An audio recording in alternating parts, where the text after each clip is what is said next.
How's it going, everyone? Welcome back, Rapier here, and today we are going to cover some of the commonly asked questions that I see in a lot of my videos. I know a lot of you have requested information on like what kind of weapon they should pick, just like an introductory to like what skills and what skill set that weapon rewards, and just some kind of a general guide as to like what weapon you should maybe play if you were thinking about something like that. So we're going to go ahead and cover that today and just kind of share some of my thoughts and ideas on how each weapon plays out and what other games you may play that would help you do better or worse at that weapon. So we'll go ahead and break it down into the melee actually, then caster, and then ranged category of weapons here. So we'll go ahead and start first off with the hammer. The hammer, in my opinion, is a weapon that is great for people who enjoy being like a bruiser, that style play, like you're tanky, but you can still get that crowd control off with a lot of damage. It rewards a lot of aggressive play from what I've seen in wars, as well as your just ability to get in and dive into clumps of mobs. So I would definitely recommend the hammer for someone who is good with spacing and mobility. So if you played like fighting games and things of that nature, connecting a lot of your hammer moves will be a lot easier for you. It definitely would not be something well suited for someone who is maybe good at first person shooter games, as your skills might be welcome at other places. Whereas this is just straight kind of melee combat, like point and swing and just connect your physical weapon with a lot of things. It has some prediction skill shots where, it's got a path forward with the path of destiny and things of that nature. But in general, it will suit a tank-ish, but not full tank kind of DPS playstyle. So if you're all about those big hits, those big melee swings, and really locking people down with stuns and control, this is definitely going to be a great weapon for you. The second weapon we have in the melee category is going to be the Great Axe. The Great Axe is actually really powerful. I'm sure you've seen people talk about it, but we'll kind of just focus on its play style here. The Great Axe seems to reward highly aggressive play. It's a great initiation tool with the Gravity Well skill, which will kind of suck all of the players into a central area where you cast it at. So if you like to be the guy running into the battle and starting things off, this is probably a great weapon choice for you. It does reward the same things as with most of these weapons, like spacing and things like that coming from fighting games, being able to dodge correctly and, connect your weapon swings on people, using your dodges to kind of advance your character and sticking on them. So it's that kind of melee heavy play style. It has big damage moves and a little bit of like sustainability with like some of the crits healing and things of that nature. But it does tend to be very centric around big damage, big AoE type damage. So this might be a great choice for anybody looking to be really aggressive with the melee weapons. The next one we have is Hatchet. Hatchet is really cool because it's a bit of a diverse weapon. So you will have to have some of those same melee mechanics that you may have with like spacing and dodge timing and things. But it also allows for a lot of mobility, mainly with the strike that lets you kind of home in on a target and cripple them if you hit them in the back. It also has a lot of mobility from Berserk as well as healing, which is a tad bit on the OP side right now, but we'll see how that gets changed in the patches coming up. But it's definitely a great weapon to do for melee specialists, but the caveat for this one is that you also may need to be good with skill shots, and these are going to be like kind of predicted skill shots, so it's not going to be hit scan or anything like that. The hatchet throw, it has some weight to it and some distance it needs to travel before it connects. So if you're good at leading skill shots or prediction skill shots, this might be a solid weapon for you as well, as you will be able to throw that hatchet, and namely the infected throw, which is a pretty good tool to utilize in wars, which will reduce healing on healers and all that stuff, which are quite powerful right now, so that may be a really welcome skill.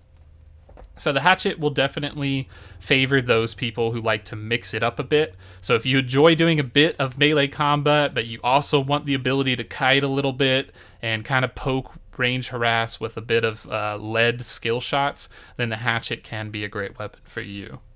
The next one we'll go into is the Sword Shield. This one has two trees, a sword tree and a shield tree, as you know, it's kind of obvious in the name. The shield tree primarily focuses on just being a tank. So if you like to be someone that can take hits, take punishment, you can block attacks, you can block range attacks, heck, you can even block some cannon strikes, it seems. Not super sure on that, but it seems to kind of be the general consensus from a lot of the tank players. You can get a lot of things done with this. So if you like being an unmovable wall, you like being someone who can still dish out a little bit of punishment with the sword tree as well, and just getting access to some of the crowd control and stun abilities, this would probably be a good weapon for you. But this is definitely the weapon that screams, I'm a tank, the most, right? So definitely, if you're looking to be aggressive and do damage, this is not the weapon for you. They do have a sword tree that has sword abilities that do damage, but they don't seem to be particularly more powerful than any of the other melee weapons, and oftentimes like the axe and everything will completely outshine this in terms of damage. So just be aware of that. When you pick this weapon, you're kind of locking into that tank role. It will mostly reward the same mechanics like melee spacing. It will be a little bit more generous, as you will have a shield to kind of advance and people will have to get through your guard. You'll probably be building a lot of con and stuff like this. So if you're looking for a very lax playstyle and you just want to have plenty of health to play around with, nothing too stressful, this is definitely the weapon for you. The next one will be Spear. Spear has a lot of interesting things. It seems to be sort of a combination of a tank weapon and a melee weapon and a range weapon, so you can actually do a lot with it. It has CC, but it's kind of one of those like jack of all trades, master of none type deals. It seems to reward really heavily in the melee tree the spacing, but also the prediction on timed skill abilities. So what I mean by that is a lot of the abilities for the spear are very slow, like they're lengthy in their animation. So it's very easy for skilled players to dodge and run out if you they know that you're looking for that skill. It is really good at peeling though, however. Like when you can force the situation where someone has to come to you and they have to run into your spear skills like sweep and vault kick, and you can kind of use it as a like counter defensive tool, like, oh my gosh, they finally got to me because I was harassing them with range, and now I pull out the spear to kind of lock them down and make my escape with another weapon. So that would definitely be rewarding to a player who wants to play range and have this backup melee weapon that can kind of help them survive, for sure. The other side of the tree has some kind of interesting moves with Javelin, which basically allows you to throw the spear, headshots, do extra stuff. It kind of knocks people down. It does get extra damage on the distance, so that's another thing. So it's kind of, again, this hybrid play style. It will reward a lot of like fighting game mechanics. It will reward a lot of predicted skill shot mechanics. Not exactly hit scan, but different leading shots and things of that nature, like in other FPS games. So if you're interested in that, definitely check out that weapon. The next one is going to be the Rapier. The Rapier is a fantastic one-on-one dueling weapon. It excels in small skirmishes. It is a very high skill cap weapon. So if you are someone who enjoys mechanics, you love getting into the nitty-gritty of dodging and smoothing out all the attacks and squeezing out every bit of mobility and damage that you can possible, the Rapier is probably for you. It has two trees, one that focuses a bit more on mobility and dodging and a lot of evasion.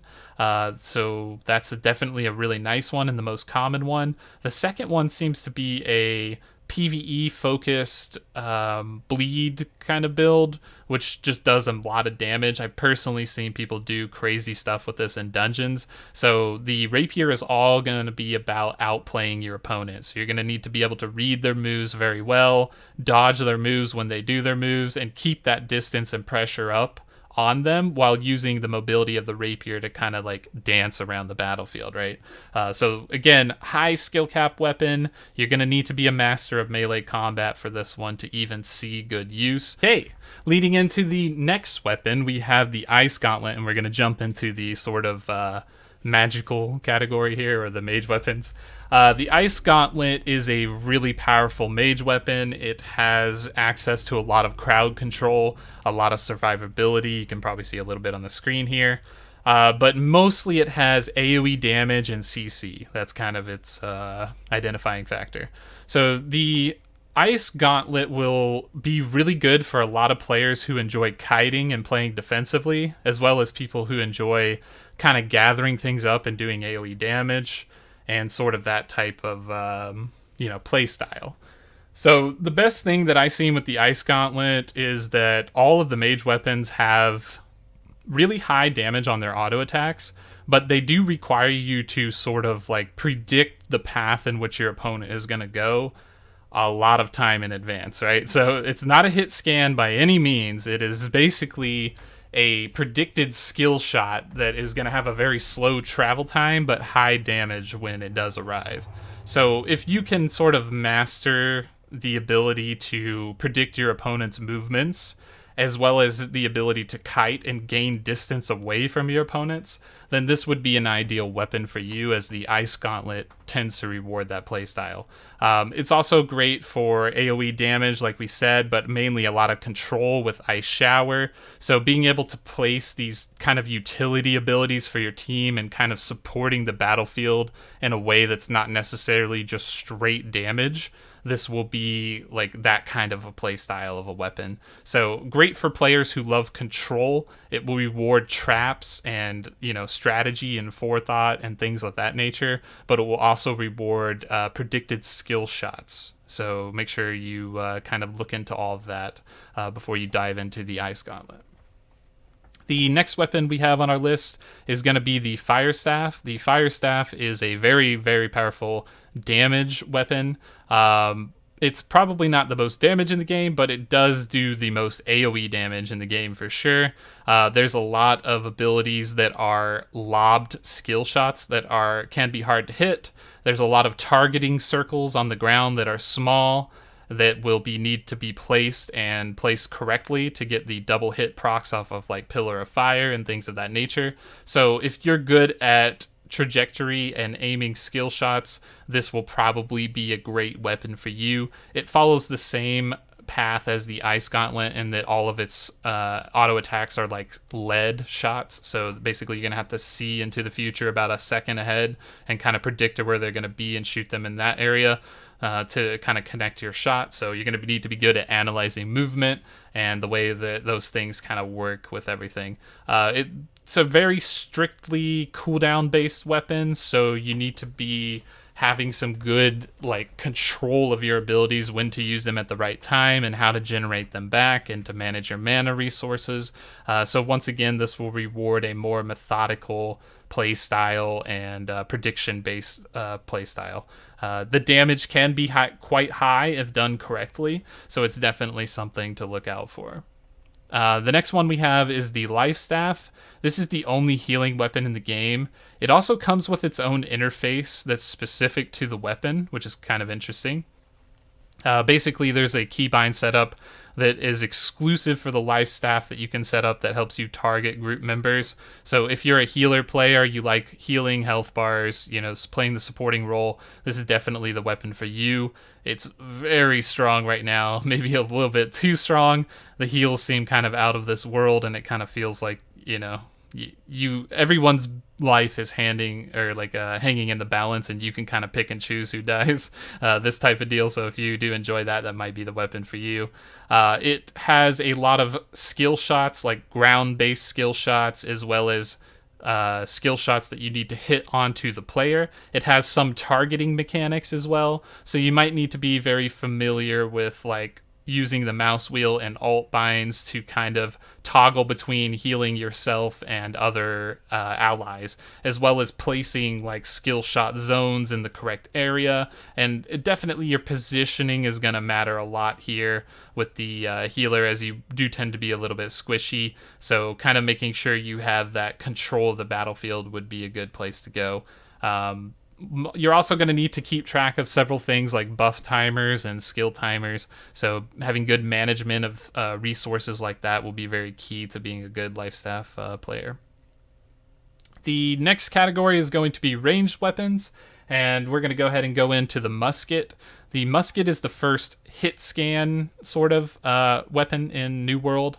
It definitely has a very fast travel trajectory on the bullet speed, so it does quite high damage, especially with headshots. It's great anti-siege tool, so if you are an FPS player, this is right up your alley. If you can hit people in the head, they're gonna feel it, and that's gonna be one of the more standout roles that you're gonna see. A very high skill cap on this weapon, as in the hands of a noob, missing all their shots and maybe sometimes hitting in the body or the leg, versus in the hands of like a Radiant Valorant player who's hitting you in the head like 80% of the time, or whatever that may be.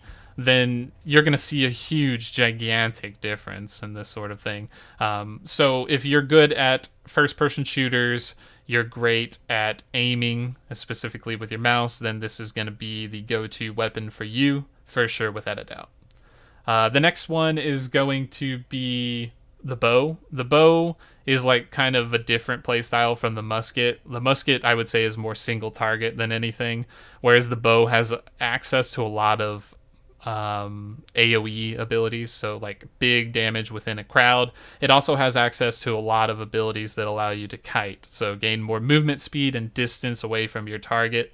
The bow has good travel time, but not as much as the musket does, so you do have to predict and kind of lead your skill shots, similar to some of the mage weapons, although not as bad. So keep that in mind, as it will require you to be hitting your target in the head. It will definitely rely on FPS mechanics, and while it may not be a true hit scan weapon, it does draw from a lot of those elements. So having really good aim will really come in handy here, and also just having good control of MMO mechanics in general, like the ability to kite away from something while dealing effective damage to it, will come in really clutch with this weapon. All right. Thanks for your time, everyone, and I hope this helped give you a bit of a better idea on how some of the weapons play out and what the playstyles are, so that hopefully you can use this information to help you decide on the weapon that you want to try out in the open beta, and ultimately the weapon that you want to play when launch happens on the 28th of September. Thank you for your time once again, everybody, and if you found this content useful, helpful, or anything of that sort, consider hitting the subscribe and all those good things, as it does go a long way to help the channel, and we will catch you in the next video.